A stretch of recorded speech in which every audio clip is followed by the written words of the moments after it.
Hello friends. तो कैसे हैं आप सब लोग। उम्मीद है आप सब लोग अच्छे होंगे, स्वस्थ होंगे। तो चलिए आज की वीडियो में हिंदी साहित्य के कुछ और महत्वपूर्ण प्रश्नों को अटेम्प्ट करते हैं। सभी विद्यार्थी वीडियो को जरूर देखिएगा क्योंकि काफ़ी महत्वपूर्ण प्रश्न है आज की वीडियो में। और वीडियो के लास्ट में आप सभी विद्यार्थी कमेंट करके जरूर बताइएगा कि कितना स्कोर आपका रहा, यानी कितने प्रश्न आप लोगों ने सही किए हैं टोटल में से, यानी कितने प्रश्न जो है आपके टोटल में से सही गए हैं। तो चलिए वीडियो को शुरू करते हैं और देखते हैं आज के महत्वपूर्ण प्रश्नों को। पहला प्रश्न दिया गया है, हिंदी का प्रथम मौलिक उपन्यास कौन सा माना जाता है। तो देखिए सबसे पहले आंसर बताने से पहले आप इस पे स्टार बना लीजिए, यानी यह हिंदी की परीक्षा का सबसे महत्वपूर्ण प्रश्न है, यानी काफ़ी बार परीक्षाओं में पूछा भी जाता है। हिंदी की परीक्षा हो और ऐसे प्रश्न ना पूछे जाएं, हो नहीं सकता, यानी बहुत ही ज़्यादा महत्वपूर्ण प्रश्न है और काफ़ी सरल भी है। तो देखिए हिंदी का प्रथम मौलिक उपन्यास कौन सा माना जाता है। ऑप्शंस दे रखे हैं, चंद्रकांता, गोदान, परीक्षा गुरु या चरित्रहीन। तो देखिए याद रखिएगा, जिनको पता है अच्छी बात है, यानी और जिनको नहीं पता वो जरूर ध्यान से देख लीजिएगा, काफ़ी महत्वपूर्ण प्रश्न है एग्जाम के लिए। ऑप्शन ग, यानी ऑप्शन ग इस प्रश्न का राइट आंसर हो जाएगा, परीक्षा गुरु। यानी हिंदी का प्रथम मौलिक उपन्यास अगर आप लोगों से पूछा जाए तो याद रखिएगा परीक्षा गुरु इस प्रश्न का राइट आंसर होगा, ऑप्शन ग।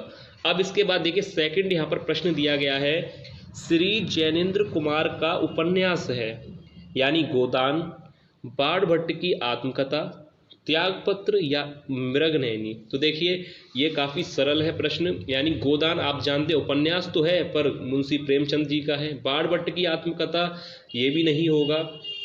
त्यागपत्र उपन्यास है और इसके जो रचनाकार हैं वह है श्री जैनेन्द्र कुमार। याद रखिएगा ऑप्शन क, यानी इस प्रश्न का राइट आंसर होगा श्री जैनेन्द्र कुमार का उपन्यास है त्यागपत्र। याद रखिएगा त्यागपत्र उपन्यास है जैनेन्द्र कुमार का। अब देखिए थर्ड यहाँ पर प्रश्न दिया गया है, गुनाहों का देवता कृति है। देखिए गुनाहों का देवता कृति है, यानी हजारी प्रसाद द्विवेदी की, या ऑप्शन ख गुलाब राय की, या ऑप्शन ग धर्मवीर भारती की, या ऑप्शन घ रघुवीर सहाय की। तो देखिए इस प्रश्न का जो राइट आंसर हो जाएगा, यानी ऑप्शन ग धर्मवीर भारती इस प्रश्न का राइट आंसर होगा। याद रखिएगा गुनाहों का देवता कृति है धर्मवीर भारती जी की। याद रखिएगा ऑप्शन ग इसका राइट आंसर होगा। अब देखिए नेक्स्ट यहाँ पर प्रश्न दिया गया है, निम्नलिखित में से कौन हजारी प्रसाद द्विवेदी का उपन्यास नहीं है। यानी ये जो चार ऑप्शंस दे रखे हैं इसमें कौन सा ऐसा उपन्यास है जो हजारी प्रसाद द्विवेदी जी का नहीं है। यानी पहला देखिए ऑप्शंस दे रखा है चारुचंद्र लेख। देखिए ये प्रश्न का तो आंसर नहीं है क्योंकि ये उपन्यास है हजारी प्रसाद द्विवेदी का। ऑप्शन ख पुनर्वा, ये भी उपन्यास है हजारी प्रसाद द्विवेदी का। अनाम दास का पोथा, ये भी हजारी प्रसाद द्विवेदी का जो है उपन्यास है। ऑप्शन घ यहाँ पर दिया गया है तट की खोज। तट की खोज जो है हरिशंकर परसाई जी का जो है रचना है। तो याद रखिएगा यहाँ पर प्रश्न का राइट आंसर हो जाएगा ऑप्शन घ, यानी तट की खोज इस प्रश्न का राइट आंसर है, क्योंकि चारुचंद्र लेख हजारी प्रसाद द्विवेदी का है, पुनर्वा भी हजारी प्रसाद द्विवेदी, और अनाम दास का पोता भी हजारी प्रसाद द्विवेदी का उपन्यास है। तो यहाँ पर पूछा गया था कौन सा उपन्यास नहीं है, यानी ऑप्शन घ तट की खोज इस प्रश्न का राइट आंसर होगा। अब देखिए इसके बाद यहाँ पर दिया गया है, प्रश्न दिया गया है, बाण भट्ट की आत्मकथा के लेखक हैं। ऑप्शंस दे रखे हैं महावीर प्रसाद द्विवेदी, सरदार पूर्ण सिंह, वासुदेव शरण अग्रवाल या हजारी प्रसाद द्विवेदी। तो देखिए सरल प्रश्न है, याद रखिएगा ऑप्शन घ इस प्रश्न का राइट आंसर हो जाएगा, यानी हजारी प्रसाद द्विवेदी बाण भट्ट की आत्मकथा के लेखक हैं। याद रखिएगा अच्छा प्रश्न है एग्जाम के लिए। तो आंसर हो जाएगा ऑप्शन घ हजारी प्रसाद द्विवेदी। अब देखिए इसके बाद नेक्स्ट यहाँ पर प्रश्न दिए गए हैं और सभी विद्यार्थी जो है कमेंट करके अपना स्कोर जरूर बताइएगा कि आज की वीडियो में आप लोगों का स्कोर कितना रहा, यानी कितने प्रश्न आप लोगों ने सही किए हैं टोटल में से। अब देखिए प्रश्न दिया गया है, रसज्ञ रंजन निबंध संग्रह के रचनाकार हैं।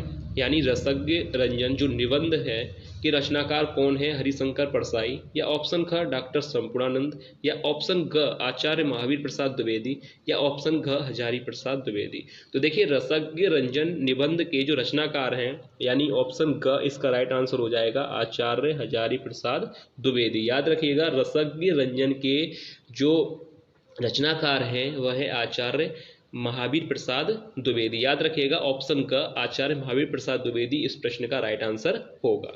अब देखिए नेक्स्ट यहाँ पर प्रश्न दिया गया है कि सरदार पूर्ण सिंह किस युग के लेखक हैं। यानी सरदार पूर्ण सिंह किस युग के लेखक हैं, भारतेंदु युग के, या ऑप्शन ख द्विवेदी युग, छायावाद युग या प्रगतिवाद युग। तो देखिए एक सरल प्रश्न है, सरदार पूर्ण सिंह किस युग के लेखक हैं, ऑप्शन ख द्विवेदी युग के लेखक हैं। याद रखिएगा सरदार पूर्ण सिंह किस युग के लेखक हैं, द्विवेदी युग के। ऐसे भी प्रश्न एग्जाम में बन जाते हैं तो आपको अच्छी तरह से पढ़ना होगा।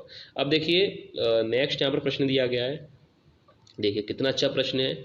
पहले तो आप इस पर भी स्टार बनाना चाहें तो बना लीजिए क्योंकि ये भी एग्जाम के लिए काफ़ी अच्छा प्रश्न है। प्रश्न पूछा गया है कि गेहूं बनाम गुलाब निबंध में गुलाब किस प्रकार की प्रगति का घोतक है। देखिए कितना अच्छा प्रश्न है कि गेहूं बनाम गुलाब के ना तो रचनाकार पूछा है और ना ही जो है विधा के बारे में पूछा गया है। पूछा गया है कि गेहूं बनाम गुलाब में गुलाब किस प्रकार की प्रगति का घोतक है, यानी आर्थिक का या सामाजिक का, सांस्कृतिक का या राजनीतिक का। तो देखिए याद रखिएगा ऑप्शन ग इस प्रश्न का राइट आंसर है, ऑप्शन ग यानी सांस्कृतिक। याद रखिएगा गेहूं बनाम गुलाब निबंध में गुलाब किस प्रकार की प्रगति का घोतक है, यानी सांस्कृतिक जो है प्रगति का घोतक है। याद रखिएगा अच्छा प्रश्न है एग्जाम के लिए।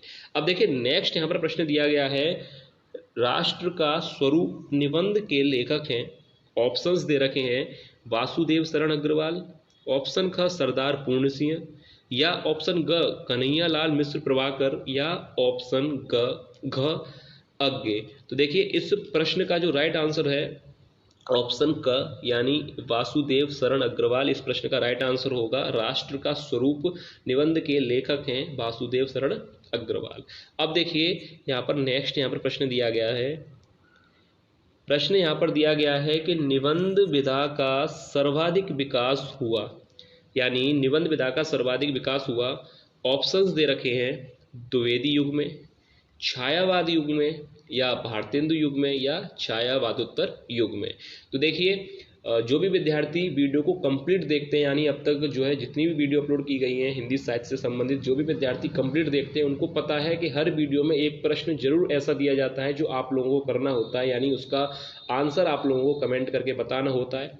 तो आज की वीडियो में भी एक प्रश्न आप लोगों के लिए दिया जा रहा है, यानी यह वही प्रश्न है जो आप लोगों को करना है।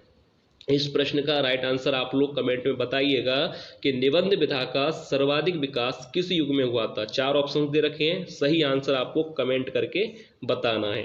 तो याद रखिएगा, साथ ही साथ मैं आपको बता दूंगा कि आपका आंसर सही है या गलत है। अब इसके बाद देखिए नेक्स्ट प्रश्न दिया गया है यहाँ पर कि निबंध हिंदी में निबंध रचना का आरंभ किस युग से माना जाता है, भारतेंदु युग से, द्विवेदी युग से, छायावादी युग से, या छायावादोत्तर युग से।